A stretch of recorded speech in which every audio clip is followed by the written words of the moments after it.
El especialista responde.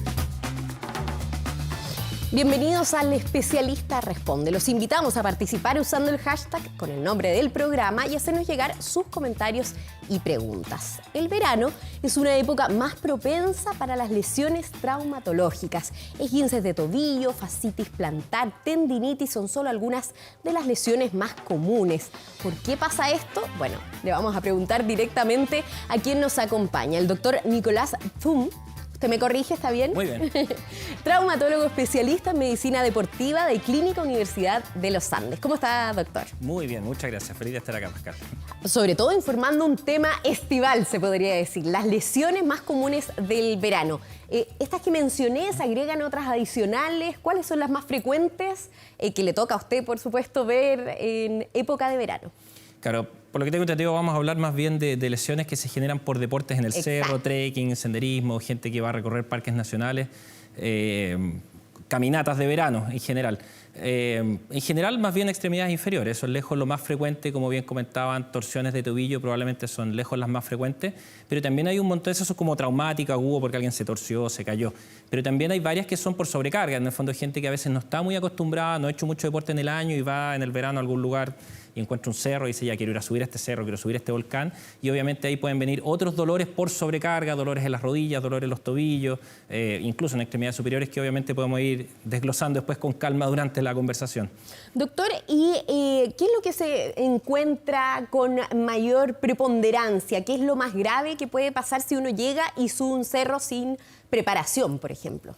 Claro, ahí en el fondo son como distintos capítulos. Uno es como el tema traumático que conversábamos, alguien que más que nada, más que en la subida, muchas veces en la bajada del cerro, en que pueden haber caídas, torsiones, golpes, que pueden ser traumatismos bastante graves según lo escarpado que pueda ser el cerro, digamos. O sea, más difícil que subir es bajar. Definitivamente, definitivamente. Uno subiendo va lento, va tranquilo, va controlando, pueden pasar cosas en la subida, pero en general el mismo cansancio va regulando y uno va a un ritmo más tranquilo. Y la bajada habitualmente es el punto cuando ocurren mayor problemas, sobre todo caídas, torsiones y todo, como te digo, tiene que ver un poco con lo escarpado del cerro, lo suelto del sendero o la presencia de otros tipos de terreno. En verano en el sur perfectamente puede llegar a algunos volcanes que incluso pueden tener nieve en los últimos tramos, incluso hielo según el día. Entonces, prepararse, ir con el equipo adecuado y un poco, obviamente, anticiparse y preguntar. Ese es como el tema traumático. El otro ya sobrecarga, lo que te comentaba, que tiene que ver con dolores que aparecen en articulaciones, en tendones, en alguien que pudiera no estar tan preparado. Y lo mismo, en general, vienen a aparecer más bien en la bajada. Y otras cosas ya son tema medioambiental, exposición al calor, exposición al frío, deshidratación. No olvidarse que incluso los cerros acá en la zona central, si uno va a la cordillera alta en verano, muchas veces en la tarde aparecen tormentas, incluso puede terminar nevando y temperaturas bajo cero. Si uno no va bien preparado, puede terminar expuesto a hipotermia u otras cosas. Ahora, lejos lo más frecuente en el verano es golpe de calor, deshidratación, a todo eso anticiparse, hidratarse, etc. E informarse. Digamos. Informarse, principalmente. O sea, una de las principales premisas de cuando uno va a ir al cerro, a hacer trekking o a ir a la naturaleza, es primero informarse, como tú bien dices, respecto a dónde uno va a ir, cuáles son los senderos, cuál es el camino, cuánto tiempo me voy a demorar. ¿Qué características tiene ese Las camino? características técnicas, lo mismo que te comentaba, si puede que te encuentres con hielo al final, si tiene pasadas más difíciles, cuál va a ser la temperatura del día en el cual yo voy a ir, va a ser mucho calor, va a ser mucho frío, va a salir viento, va a llover, y obviamente llevar la ropa adecuada. Lo mismo también, si uno ya se va a ir más lejos, dejar contactos de emergencia, avisar a dónde uno va a ir, que la familia sepa, que las amigas sepan, en el caso que uno se demore por X motivo, sepan que uno está en tal lado hasta tal hora y si ya llegó o no ha llegado a cierta hora dado aviso, ver a quién avisar, establecer contactos de emergencia. En muchos de los parques nacionales hay teléfonos de emergencia o muchos parques privados también, que uno sabe si tuvo cualquier problema, a este teléfono yo llamo. Y por lo mismo también informarse cuál es la señal de celular en el lugar en el que voy a estar. Entonces son como varias las cosas que hay que anticipar antes de ir al cerro para evitar tener problemas. Lo estamos viendo en imágenes, bueno, ahí van preparados con sus bastones, ¿no? Quien hace trekking. Siempre se recomienda, por ejemplo, para el trekking, ¿cuáles son las principales recomendaciones que podríamos dar para alguien que quiere empezar a hacer esta actividad sin mucho conocimiento? Además de lo que ya comentábamos de logística. Digamos. Sí, obviamente la indumentaria es fundamental, o sea, finalmente la caminata en un terreno difícil, más suelto, etcétera. el punto de contacto de nuestro cuerpo con el cerro van a ser los pies. Entonces el calzado es fundamental. Claro, eso es primera cosa. Entonces, muy delicado, no es cualquier zapatilla, No. porque algunos piensan que teniendo cualquier zapatilla, incluso una zapatilla urbana, pueden subir incluso con una superficie lisa un cerro, por ejemplo. Correcto, o sea, por eso es fundamental usar un calzado adecuado al trekking y adecuado también a la temperatura que vamos a estar expuestos. En general, la mayoría de estos tienen una suela que tiene un buen agarre, pero que a la vez tenga un buen acolchado. Existen zapatillas de trekking, bototos de trekking y obviamente cada uno sabe literalmente dónde le aprieta el zapato, entonces buscar la horma adecuada al zapato, al pie de uno. Y en general lo que se recomienda también es haber probado ese calzado antes. No sé si yo me voy a ir en un trekking de 3-4 días o más, por ejemplo, a Torres del Paine. ¿Estrenar unos zapatos en ese trekking? Es No. lo clásico, o sea, tú vas al trekking de Torres del Paine y tú vas a ver que el día 1 de la caminata larga la gente llega cojeando por la cantidad de ampollas en los pies impresionante, porque muchos, ese es el día 1 en que están usando ese zapato. Entonces Claro. muchos conviene o se consiguieron zapatos prestados. Claro. Entonces en general, conocer el zapato, haberlo usado antes, haberlo amansado, se ocupa el término en montañismo, amansar el zapato, usarlo un poco antes, hacer salidas cortas, de manera de prevenir las ampollas. Ahora, hay gente que igual hace muchas ampollas y si existen distintos tapes que se pueden poner en el talón también para prevenir, siempre un calcetín bueno, seco, que se vaya de estos calcetines que permiten... Transpirables y que sean bien ajustados, bien elasticados. Existen calcetines bien técnicos para Claro. el trekking, en el fondo que no se deslicen y que minimizan el roce de la piel con el calzado. No basta que sea, por ejemplo, si va a exponerse a un trekking como Torres del Paine, que está asociado también a temperaturas más bajas, que sea grueso o de lana, sino que tiene que ser Claro. más ajustado, con características que le permita al pie respirar también. Correcto, y también existen, y si ya va a ser un calcetín más grueso, existen calcetines técnicos que las tiendas especializadas ya un poco más pensando en montañismo, qué sé yo, Claro. venden este calcetín que se ajusta bien, que es respirable y que además tiene las características térmicas necesarias. Entonces ese es como el primer punto, el calzado. Y El ya vimos que es- primero y fundamental. Claro, que es una vida inseparable, que es el zapato más el calcetín, las dos cosas, digamos. Perfecto. Obviamente después la ropa que sea cómoda, que sea acorde a la temperatura, lo mismo, que sea respirable, si voy a estar expuesto al frío, llevar capas suficientes para vestirme. Si voy a estar expuesto al calor, también que sea una ropa respirable que me permite eliminar el calor.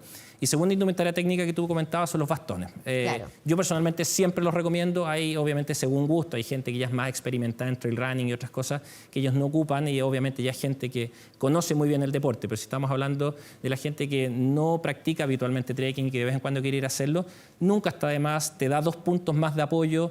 Te ayuda a prevenir lesiones tanto traumáticas como por sobreuso. En el fondo, volvemos, nuevamente son sobre todo útiles en la bajada. En la subida te ayuda un poco a ir aumentando la carga con las extremidades superiores, pero en la bajada te ayuda harto, te da más puntos Más de apoyo. equilibrio. Te da más equilibrio, evita que te caigas, evita torsiones y también va descargando la fuerza que tú puedes ir haciendo sobre las rodillas, sobre los tobillos, al ir complementando con fuerza que vas descargando los brazos. Entonces también previene lesiones por sobrecarga en la bajada.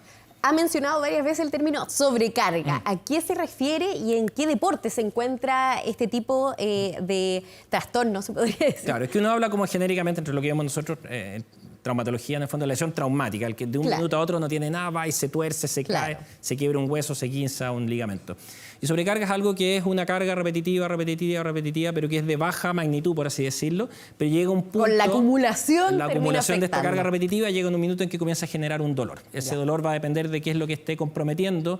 En general, cuando compromete tendones, es inflamación alrededor del tendón y lo que conocemos genéricamente como tendinitis, dolores musculares por sobrecarga que pueden transformarse finalmente en contracturas, sobrecargas articulares, sinovitis o es inflamación de la membrana que cubre las articulaciones. Entonces, Sinovitis.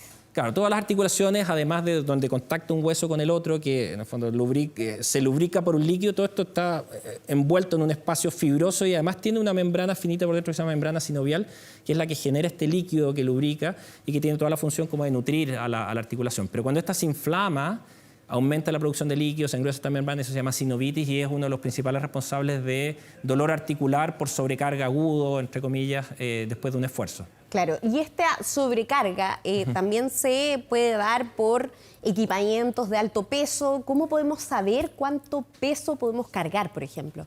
Si no tenemos la experiencia. Claro, eso es súper individual, en el fondo tiene que Claro. ver con el entrenamiento previo.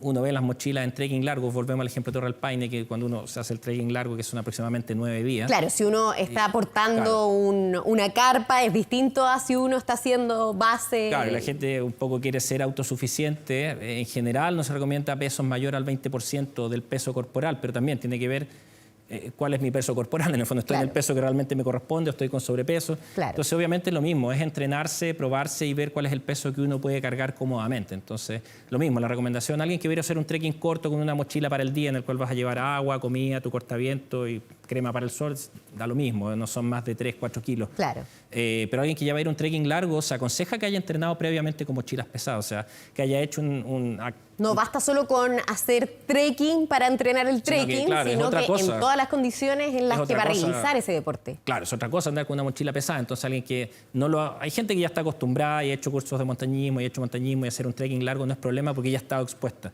Pero quien nunca ha estado, digo, ándate un trekking de fin de semana primero a acampar con la mochila y prueba cómo te sientes en ese fin de semana y hazle ajustes a tu mochila, hazle ajuste al peso, anda acomodando y así que vayan probando. Después un trekking de 3, 4 y así aumentando progresivamente la longitud porque proporcional a eso es el peso de la mochila también. Claro. Además de las extremidades, doctor, la espalda puede sufrir distintos tipos de trastornos por un deporte que no hayamos practicado previamente. Es lo mismo, sí, volvemos a lo mismo. En el fondo, alrededor de la columna es toda una estructura muscular que es la que finalmente soporta y balancea nuestra columna y la que comunica, obviamente, las extremidades inferiores con la parte superior del cuerpo. Si tenemos una discopatía, por ejemplo, que es bastante común en la población. Claro, alguien que un poco ya conoce su discopatía y lo tiene balanceado y ha hecho trabajo con kinesiólogo y tiene buena musculatura abdominal y qué sé yo, y se ha preparado, no es mayor problema. Pero alguien puede ser que nunca tuvo ningún dolor de espalda y se expone por primera vez a un trekking, a cargar una mochila o incluso sin mochila, a caminar largo, y comienza con un dolor lumbar y que se puede hacer evidente esta discopatía que, por ejemplo, estaba ahí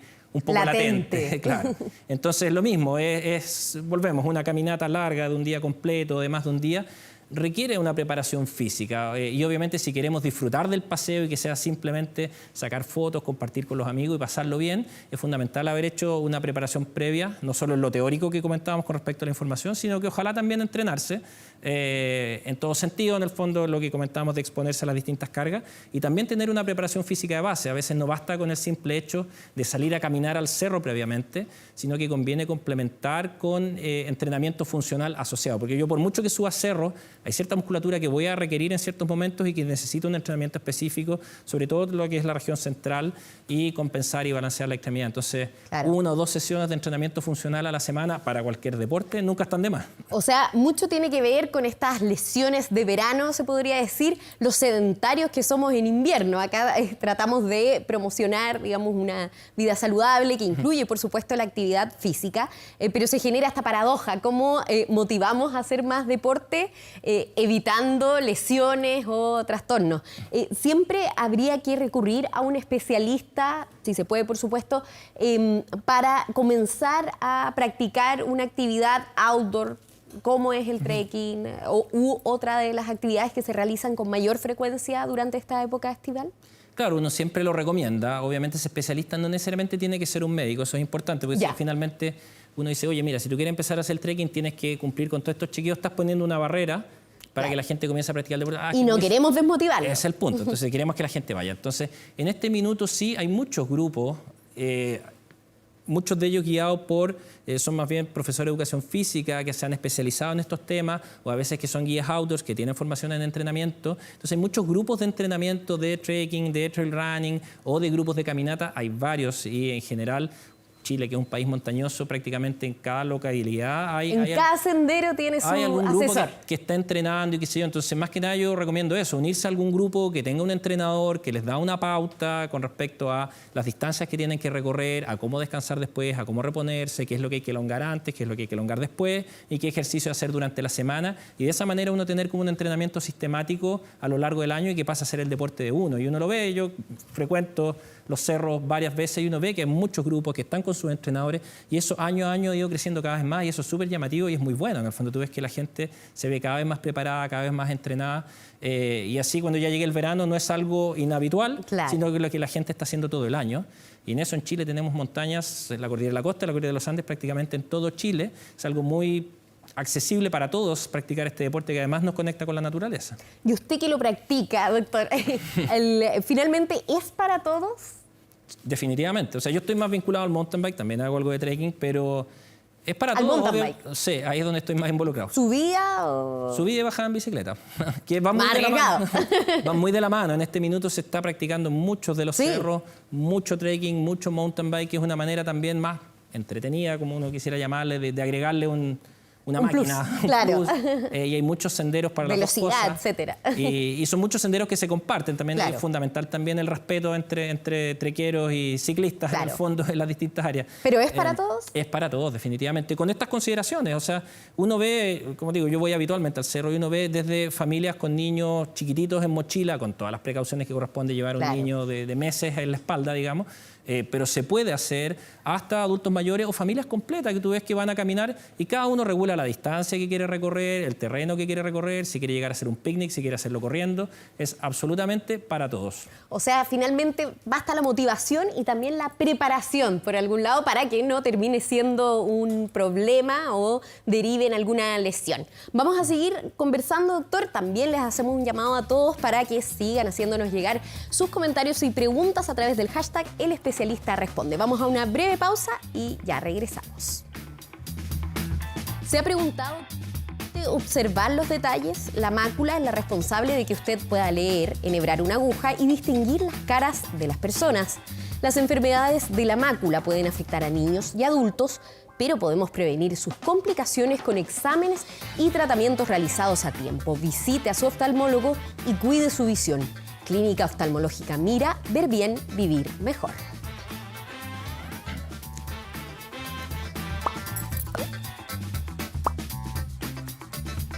El especialista responde.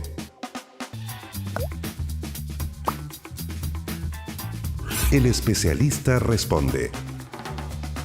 Continuamos hablando de todas esas lesiones o problemas que acompañan a veces prácticas deportivas y no estamos muy preparados. Estábamos conversando con el doctor de que esto es para todos. Por ejemplo, un trekking es para todos, pero hay que tomar ciertas precauciones y una de esas más importantes es el chequeo médico, ¿no?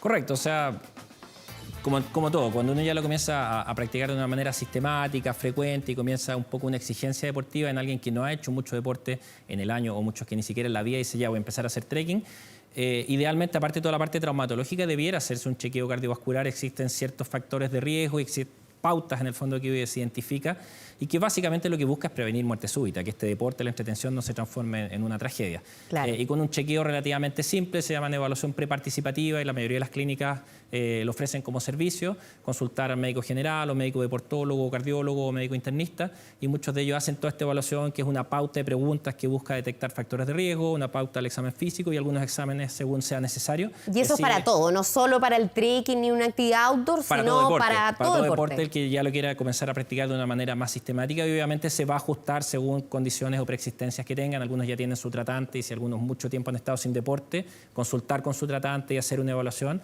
de manera de ir y que la práctica del deporte sea disfrute, salud y no sea una tragedia. Claro, y no termine más sedentario que Claro, como partió eso por mismo, la estar idea lesionado.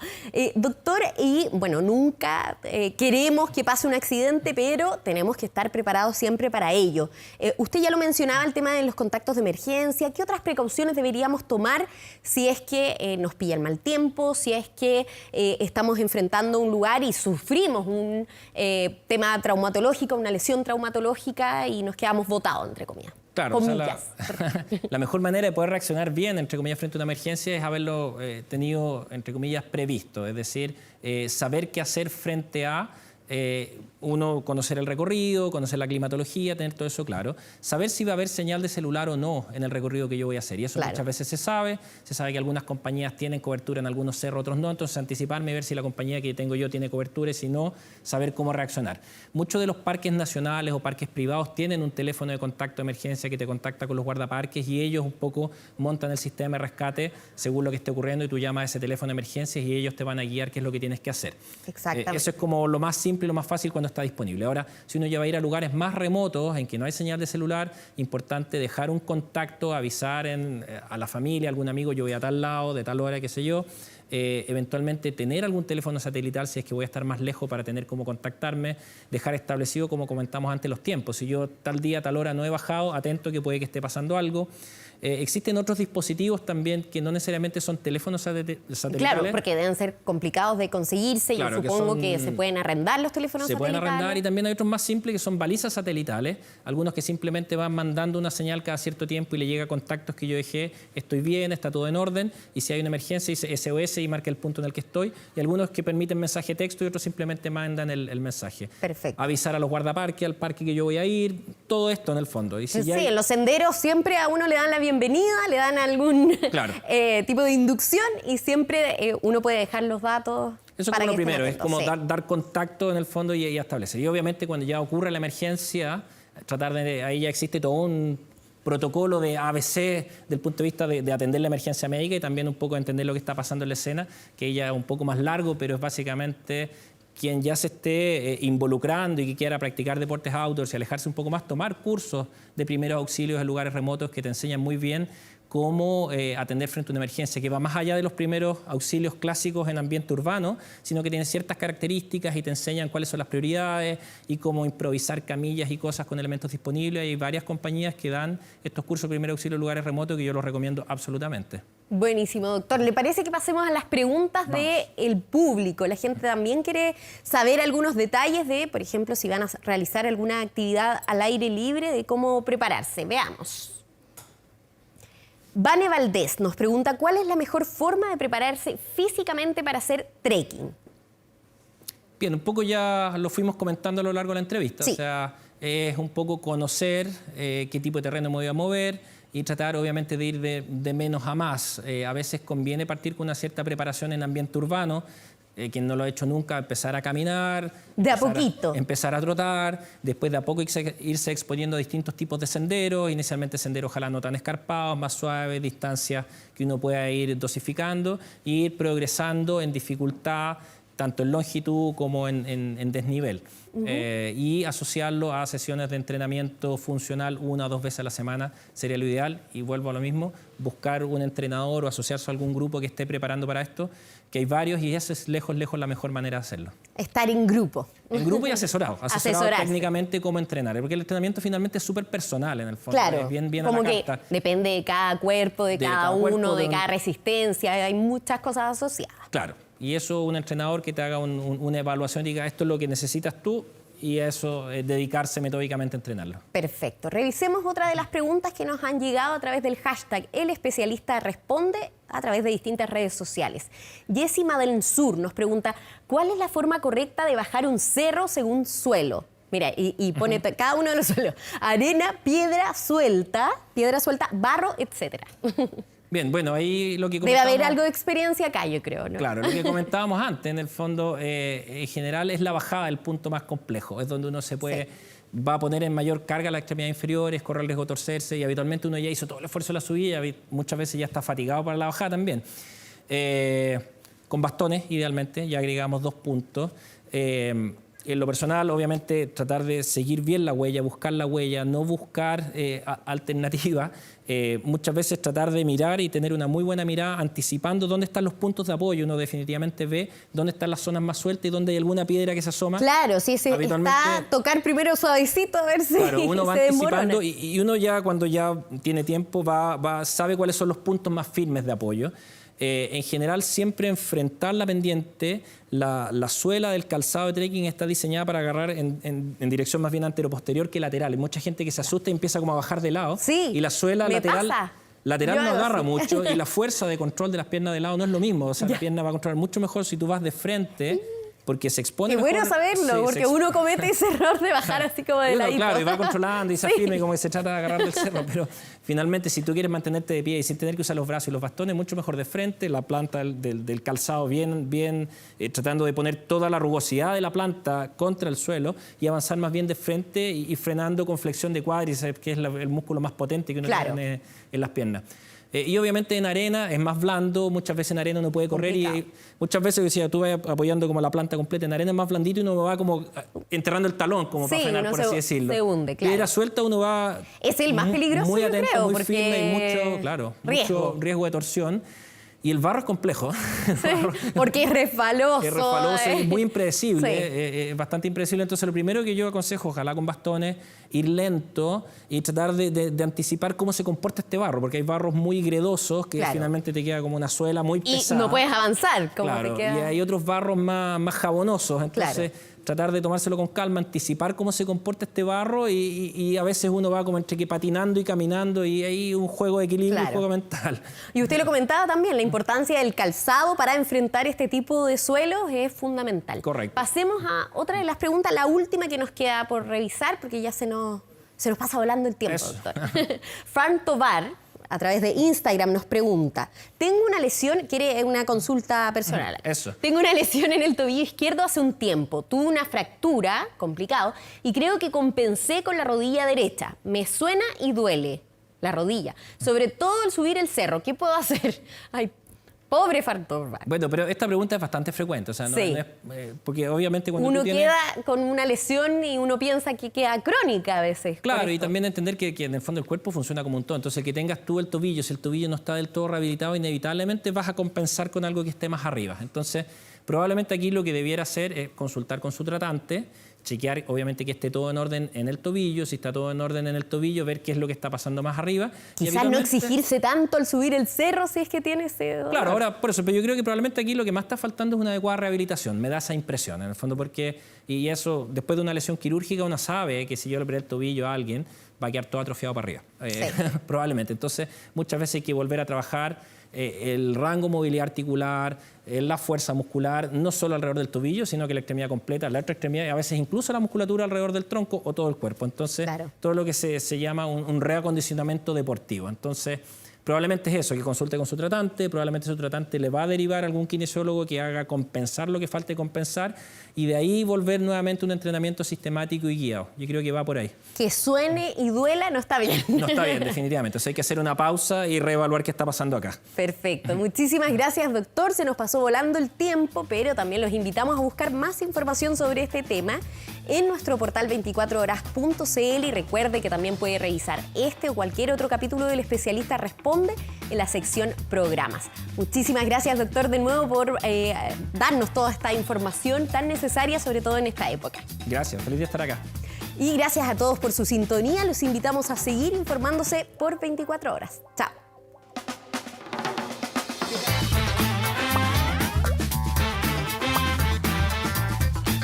El especialista responde.